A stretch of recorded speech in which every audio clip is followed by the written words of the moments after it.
అబద్ధాలు మాట్లాడడంలో పిహెచ్డి చేసినట్టున్నాడు. ఎందుకంటే పులివెందుల్లో బస్ స్టాండ్ కూడా కట్టలేదంట సార్. మరి ఇదేంది, ఇది కుప్పం బస్ స్టాండ్, ఇది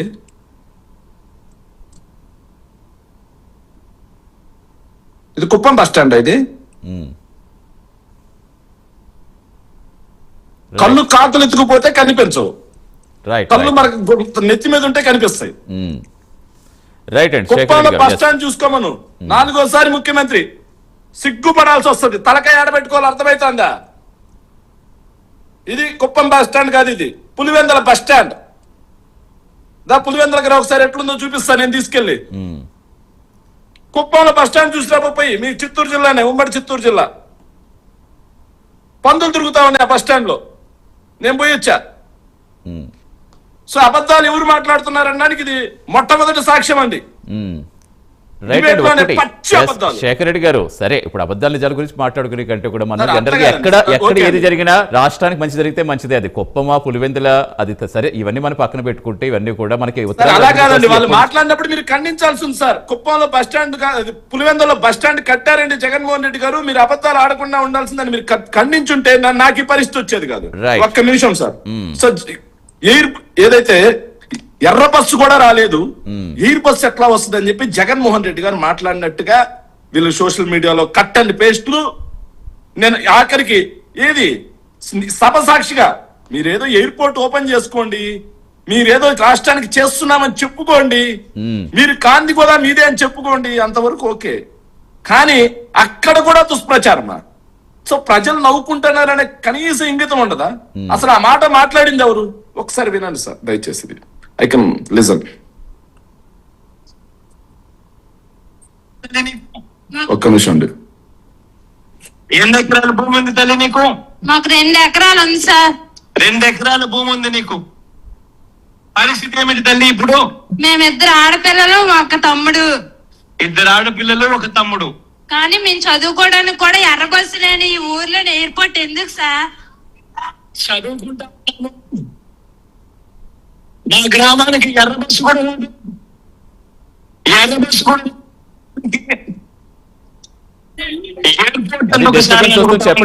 చెప్పండి శేఖర్ రెడ్డి గారు. సార్ నర్సాయమ్మ అనే ఒక విద్యార్థిని, సార్ మేమిద్దరం ఆడపిల్లలం, ఒక తమ్ముడు ఉన్నారు, మేము ముగ్గురం చదువుకుంటున్నాం, మాకు ఉండేది 2 ఎకరాలే. ఆ 2 ఎకరాలని ల్యాండ్ పూలింగ్ లో తీసేసుకుంటున్నారు. మా ఊరికి ఎర్ర బస్సు కూడా రాదు సార్, ఎయిర్పోర్ట్ ఎందుకు అని చెప్పి అమ్మాయి అడిగింది సార్. దాన్ని జగన్మోహన్ రెడ్డి గారు ఈ అమ్మాయి ఇలా అడుగుతుంది, దీనికి సమాధానం నేను చెప్తా అన్న మాటని కట్ చేసుకుని వాళ్ళకి నచ్చిన కాడికి ఎర్ర బస్సు రాని కూడా చోటికి ఎయిర్పోర్ట్ రాదని జగన్మోహన్ రెడ్డి గారు అన్నట్టుగా దాన్ని సిక్కు లేకుండా, అసలు నిజంగా ఈరోజు ఆ సభ చూస్తే చిచ్చి అనిపించింది సార్. వీళ్ళ మనల్ని పాలించేది అనిపించింది సార్. ఎంత అబద్ధాలా? ఒక ముఖ్యమంత్రి, ఒక ఉప ముఖ్యమంత్రి, ఒక మంత్రి, పచ్చి అబద్ధాలు. ఇక ఇంతకు మించి దిగజారేది ఏముంది సార్? ఇక వాళ్ళు అంటున్నారు సార్, ఏది కట్టడం మా డ్యూటీ, విధ్వంసం సార్ నిజంగా. సో జిఎంఆర్ అనే ఎయిర్పోర్ట్ ఎవరు సార్ కట్టింది? జిఎంఆర్ కట్టింది సార్. భోగాపురం ఎయిర్పోర్ట్ ని ఎవరు కట్టారు? జిఎంఆర్ కట్టింది, రాష్ట్ర ప్రభుత్వం కట్టలా. ఫస్ట్ పాయింట్ నెంబర్ 1 దీన్ని గుర్తుపెట్టుకోండి. రాష్ట్ర ప్రభుత్వం డ్యూటీ ఏంటి? రాష్ట్ర ప్రభుత్వం డ్యూటీ ఏంట్రా అంటే భూసేకరణ చేయటం, భూసేకరణలో వివాదాలు లేకుండా చేయటం, కోర్టు కేసులు లేకుండా చేయటం, మౌలిక వస్తువులు కల్పించటం. సో ఆ భూమిని జిఎంఆర్ ఏదైతే ఉందో దానికి అప్పచెప్పటం, అది మాత్రమే రాష్ట్ర ప్రభుత్వం డ్యూటీ. అంతేనా కాదా? మీరు చెప్పండి. జర్నలిస్ట్ శేఖర్ గారు అవన్నీ మాట్లాడుకుంటే మనకు చాలా పెద్ద టాపిక్. 2015 ప్రారంభించిన జిఎంఆర్కి ఇస్తే వాళ్ళు ఇందులో గోల్మాల్ జరుగుతుంది, అక్రమాలు జరుగుతున్నాయని జిఎంఆర్ మీద కూడా అప్పుడు మీరు విమర్శలు చేసిన సంగతి చూసాం 2019 వరకు. తర్వాత మళ్ళీ మీరు జిఎంఆర్ కి సార్ నేను పార్టీ అధికార ప్రతినిధి అడుగుతున్నా, మీరు అడగండి జిఎంఆర్ కి ప్రభుత్వం ఎప్పుడు ఇచ్చింది? ఎప్పుడు ఇచ్చింది నేను అడుగుతున్నా, మీరు చెప్పండి సార్. జిఎంఆర్ కే ఇస్తున్నామని చెప్తే జిఎంఆర్ కి ఎలాగే ఇచ్చింది అని అడుగుతున్నాను సార్. నేను ఎప్పుడు ఇచ్చింది అని అడుగుతున్నాను. 2019 మీ ప్రభుత్వం రాకముందు దాని స్టోరీ నేను చెప్తా వినండి సార్ మీకు దయచేసి, ఎందుకంటే రాష్ట్ర ప్రజలకు తప్పుగా వెళ్ళదు సార్. సో 2015లో చంద్రబాబు నాయుడు అనే ఒక వ్యక్తి చెప్పండి స్టోరీలు మాకు నిజాలే చెబుతున్నాను సార్. నాకు అబద్ధాలు నువ్వు చెప్పావన్నా, నీకు రైట్ లేదు చెప్తానని చెప్తే నాకు నవ్వు వచ్చింది. అదే, కోరి అదే. వద్దు, నిజం అంటే చెప్పు. అంటే అంటే అబద్ధాలు చెప్పి పచ్చిగా దొరికిపోయేవాళ్ళు. లేకపోతే నీకు ఓ పని రైతులు చెప్పు. ఇప్పుడు అబద్ధాలు ఎవరు మాట్లాడతారు, ఇప్పుడు నిజాలు ఎవరు భోగాపురం మాట్లాడతారు నేను ఎయిర్పోర్ట్కి చూపిస్తాను. అల్లూరి అన్న సీతారామరాజు అన్న పేరు రోంసేపు పెట్టాం. ఇదే సార్ ఫ్రస్ట్రేషన్. ముగ్గురు ఉన్నారు, దయచేసి ఆగండి. నేను అధికార Frustration లేదు, మాకేం ప్రతిపక్షం నుంచి ఒక్కనే frustration ఉన్నా, కొంచెం ప్రతిపక్షం గొంతు నొక్కి సరే కాదు సరే మీరు వాస్తవం ఏదో మాట్లాడు, మీరు చెప్పడానికి మాట్లాడు. వాస్తవం ఏదో రెడీ చెప్పండి, స్ట్రైట్ గా చెప్పండి. సార్ నేను వాస్తవమే No, చెప్తున్నాను. yes, yes. 2015లో చంద్రబాబు నాయుడు గారు కలగన్నారు సార్, భోగాపురం ఎయిర్పోర్ట్ కట్టాలి అని. పాయింట్ గుర్తుపెట్టుకోండి సార్. 2015లో 15,000 ఎకరాలు కావాలి భూమి అని చెప్పి ఏదైతే ప్రకటనలు ఇచ్చారు సార్, 15,000 ఎకరాల ఎయిర్పోర్ట్ ఎందుకు అని చెప్పేసి నేరుగా రైతులు రోడ్డు ఎక్కారు సార్. వాళ్ళకి అండగా పవన్ కళ్యాణ్ కూడా వెళ్ళి మాట్లాడాడు సార్. మీరేమో ఎయిర్పోర్ట్ కడతా అన్నారు, వినిపించాలా పవన్ కళ్యాణ్ గారు మాట్లాడింది కూడా? కాకపోతే ఇప్పుడు కాదు, నెక్స్ట్ దాంట్లో వినిపిస్తాయి, ఎందుకంటే టైం అయిపోద్ది. సో పవన్ కళ్యాణ్ గారు కూడా వ్యతిరేకించారు భూసేకరణని. సో 5,000 ఎకరాలకు నోటిఫికేషన్ ఇచ్చారు. 12,60,000 రూపాయలు మాత్రమే పరిహారం ఇస్తాం అని చెప్పారు.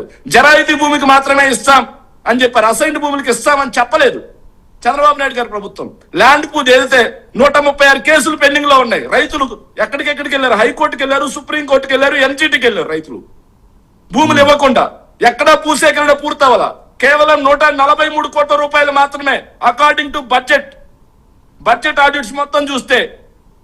ఒకసారి చాట్ జీపీటీ చేసి చూడండి, బడ్జెట్ ఆడిట్స్ మొత్తం బయటకు వస్తాయి. కాదు శేఖర్ రెడ్డి గారు ఇప్పుడు ఎవరికి వాళ్ళు చెప్తే ఎవరి టర్మ్ వాళ్ళ కింద అయిపోతుంది. అలా కాదు మీరు ఏమంటారు 2015 కళ్ళు కనడం కాదు. మీరు చెప్పింది అదే చెప్తున్నా నేను. కాదు లెక్కల వరకు వచ్చేటప్పటికి మనకి చాలా డీటెయిల్స్ వెళ్ళిపోతే చాలా లాంగ్ అయిపోతుంది చెప్తున్నా. ఇప్పుడు జరిగేది మాట్లాడుకుందాం. కాదు మీరు అన్నారు, మీరు అలా కాదండి, మీరు చెప్పింది 2015 కాదు మీ గురించి కాదండి, వాళ్ళైనా సరే కాదు, ఇది పార్టీల పరంగా అంటలా కాదు శేఖర్ గారు మేము డిస్టర్బ్ చేయడం ఉద్దేశం కాదు. 2015లో కళ్ళు కనడం కాదు కదా. బెంగళూరు ఏవియేషన్స్ లో డైరెక్ట్ గా భోగాపురం అని అనౌన్స్ చేస్తారు. ఒక సంవత్సరంలో ఎన్విరాన్మెంట్ క్లియరెన్స్ తెచ్చే ప్రయత్నం చేయలేదా? మీరు అనేది నేను చెప్పేది వినండి సార్ దయచేసి. మీరు మధ్యలో ఇంటరప్ట్ చేస్తూ టైం కిల్ చేసుకుంటారు. సార్ చంద్రబాబు నాయుడు చేసింది కూడా నేను చెప్తున్నాను సార్. చెప్పండి. చంద్రబాబు నాయుడు గారు 5,000 ఎకరాలు భూసేకరణకి నోటీస్ ఇచ్చారు. తర్వాత దాని నుంచి 5,000 ఎకరాలు అవ్వలేదు, కేవలం 143 కోట్లే ఖర్చు చేశారు. హడ్కో నుంచి 1,500 కోట్ల రూపాయలు రుణానికి దరఖాస్తు చేశారు. 868 కోట్ల రూపాయలు వస్తే ఆ 868 కోట్ల రూపాయలని తాత్కాలిక అసెంబ్లీకి తరలించారు తాత్కాలిక అసెంబ్లీకి తప్పిస్తే భూసేకరణ చేయలా. భూసేకరణ చేయకుండా కోర్టు కేసులు ఏదైతే విత్డ్రా చేయనీయకుండా భూమిని జిఎంఆర్కి ఇవ్వకుండా నువ్వు శంకుస్థాపన చేస్తే, ఎక్కడ శంకుస్థాపన చేశావు? నువ్వు శంకుస్థాపన చేసిన దగ్గర ఈ రోజు ఎయిర్పోర్ట్ ఉందా? ఎయిర్పోర్ట్ ఉన్న ప్లేస్ లో కూడా శంకుస్థాపన చేసింది ఎక్కడో బయట. ఎట్లా అయిపోద్ది? జగన్మోహన్ రెడ్డి గారు వచ్చిన తర్వాత మిగిలిన భూసేకరణ, ఇది ఒకసారి ఈనాడు పేపర్ చూడండి సార్, 6/4/2021 ఈనాడు పేపర్. భూసేకరణ మొత్తం జగన్మోహన్ రెడ్డి గారే చేసింది. భూసేకరణ మొత్తం జగన్మోహన్ రెడ్డి గారు చేసి ఎల్ఓఈ జగన్మోహన్ రెడ్డి గారే ఇచ్చి తర్వాత శంకుస్థాపన చేశారు. ప్రభుత్వాల డ్యూటీ ఆ ల్యాండ్ అప్పచెప్పడం, దానికి సంబంధించి మౌలిక వస్తువులు రోడ్లు వేయటం, దానికి సంబంధించి వాటర్ ఇవ్వటం, దానికి సంబంధించి కరెంట్ ఇవ్వటం. వాటర్ ఇచ్చింది జగన్మోహన్ రెడ్డి గారే, రోడ్లు వేసింది జగన్మోహన్ రెడ్డి గారే, పవర్ ఇచ్చింది జగన్మోహన్ రెడ్డి గారే, శంకుస్థాపన చేసింది జగన్మోహన్ రెడ్డి గారే. ఆయన ప్రభుత్వ హయాంలోనే శరవేగంగా పరుగులు తీసింది. కేసులన్నీ విత్డ్రా చేయించింది ఎవరండి? మేం కాదా? క్రెడిట్